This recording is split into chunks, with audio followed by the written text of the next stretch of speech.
On parle ce soir, bien sûr, de cette conférence de presse qui a été donnée par le premier ministre Legault ce soir à 17 h. C'est toujours plus sérieux quand il donne sa conférence de presse à 17 h. Ça veut dire réorientation des directives, et c'est le cas, effectivement, puisqu'on recrée ces zones orange et rouge. On va parler de tout ça avec Gilles Proulx et Frédéric Bérard. Bonsoir à vous deux. Allô, bonsoir. Alors, je vais commencer avec Gilles, le premier ministre, qui veut nous donner de l'air, manifestement. Là, il a comme estimé que la population était tannée. Il a commencé, d'ailleurs, son point de presse en disant « le monde est tanné ». Est-ce qu'il avait raison? Est-ce qu'on n'aurait pas été capable d'en prendre une couple de semaines de plus pour être sûr que ça baisse davantage? Gilles? Non, je pense qu'il aurait pu élargir un peu plus. Le moral est bas, il fallait qu'il fasse quelque chose.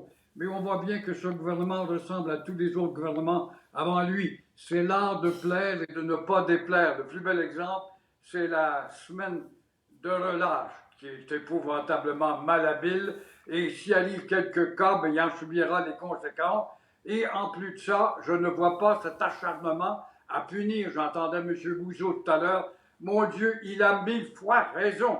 S'il y a des gars qui ont été exemplaires, c'est des tenanciers de cinéma. Avec la distance, puis l'appoiement avant d'entrer, puis il y avait à peine 10, 12, 20 personnes par cinéma. On punit tout le monde parce qu'il y a eu un tout croche. Les restaurants, pareil, les restaurateurs qui sont à bout de souffle et qui sont à la veille de peut-être fermer dans plusieurs cas, ben, ils appliquaient la règle très rigoureusement avec le plexiglas et la distance, puis tant de personnes par table. C'était excellent. Moi, ce qui m'agace chez Legault, c'est qu'il répète constamment « Moi, je vous demande. Moi, je vous demande. » Il devrait savoir qu'on demande à des gens qui n'écoutent pas, des gens qui vont encore une fois favoriser la surliberté. T'as envie de dire tous les étudiants qui rentrent à l'université qu'un vendredi soir, il va y avoir un leader dans une cave, dire « Hey, la gang, on s'est réunis, on va prendre une bière à tel endroit, et à soir, on va faire ci, on va faire cela », qu'il n'y aura pas des débordements de groupe.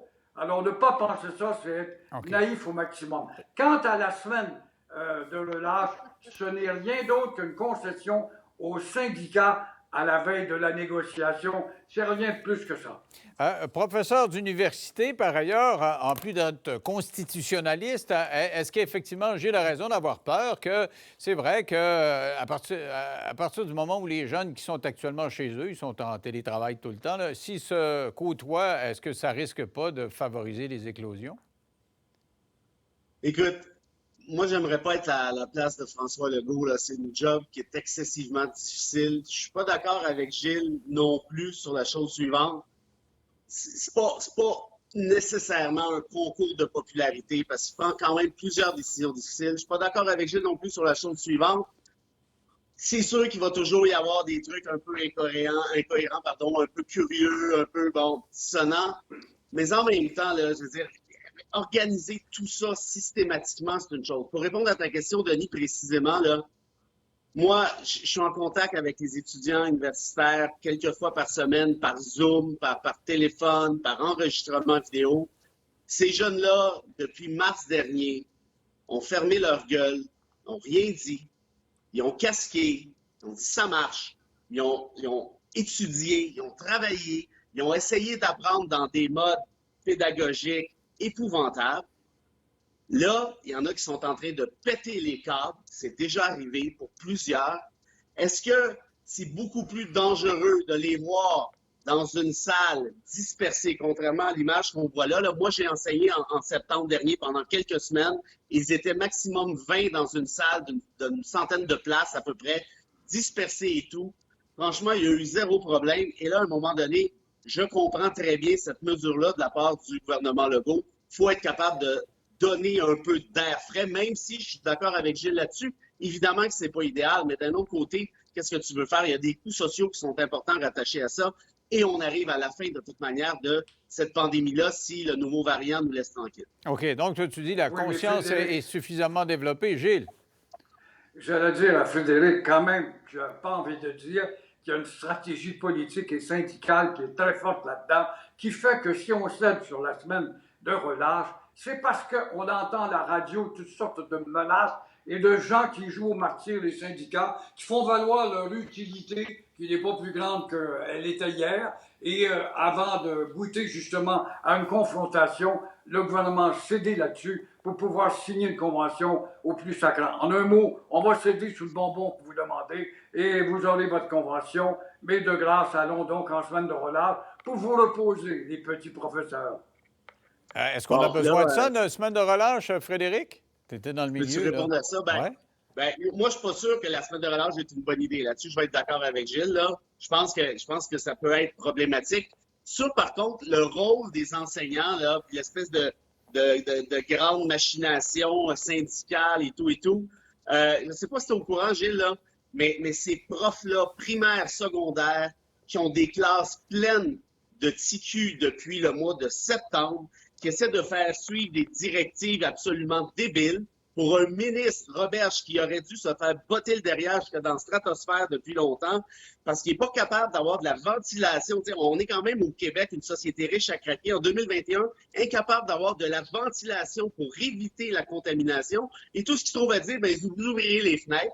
Qu'il aille dehors, Roberge, une coupe d'heure aujourd'hui, voir si... Je veux dire, c'est complètement absurde tout ça. Et ces profs-là ont casqué depuis le début. Alors, si on peut leur donner une semaine de... Puis par ailleurs, c'est pas une semaine de pause pour eux. Hein. Ils travaillent, ils préparent des cours, ils corrigent des trucs. Mais si, pour une fois, ils pouvaient avoir une légère pause, franchement... Aucun problème. OK, il nous reste 3 minutes pour parler de couvre-feu maintenant, parce qu'ils ont décidé de le garder, le couvre-feu. Et même le premier ministre qui vous a parlé, Gilles, il a dit les personnes de 65 ans et plus, restez isolés, faites attention. Que dire du couvre-feu? Est-ce que c'est une bonne chose de l'avoir maintenu? Puis il est maintenu même en région là, à 21h30. Là, on va aller au restaurant, mais après ça, vous retournez chez soi à 21h30. Alors, qu'est-ce que vous pensez de ça? S'il était en chicane avec ta blonde, c'est une belle occasion, entre 6h et 9h, d'aller souper avec elle, la regarder dans les yeux et lui dire à la veille de la Saint-Valentin qu'elle est bien, même si elle a l'air bête, et puis qu'elle n'est pas contente de lui. Mais pour nous autres, qui devons rentrer à 8h, bon, je relis ça à la densité du problème, puisqu'on est dans la ville, on est dans Sodome et Gomorrhe. Laval et Montréal, c'est Sodome et Gomorre. Québec aussi, la ville du péché. Alors, c'est dû à la densité et au trafic trop grand, trop intense, devant le fait qu'on doit rentrer à 8 heures. Donc, d'accord avec le couvre-feu? D'accord avec le couvre-feu? Oui. OK, le défenseur des libertés, là, Frédéric, d'accord avec le couvre-feu?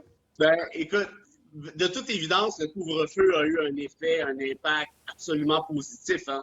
Avant de l'imposer, on était dans les 2000, pratiquement 3000 cas par jour. Ça s'est réduit, 1002, 1003. On est même tombé en dessous de la barre des 1000. C'est sûrement pas le seul facteur, mais c'est clairement un facteur contributif. Alors oui, malheureusement, je dois être d'accord avec ça. Cette pandémie-là me force à adopter un paquet de postures qui sont contre ce que je défends. Avant, tu aurais déchiré ta chemise, tu aurais boxé Pro jusqu'à lui casser les 2 dents, mais là, maintenant, oui, je suis d'accord avec Gilles. Je suis constamment d'accord avec Gilles. Puis je peux compter sur toi, Lévesque, pour me le rappeler à chaque semaine de ma vie. Mais bon, je t'en tiens pas rigueur, mais inquiète-toi pas, après la pandémie, je reviens d'abord, et puis là, je te fais payer tout ça. Alors, Gilles, le temps a pu faire. Ah bon?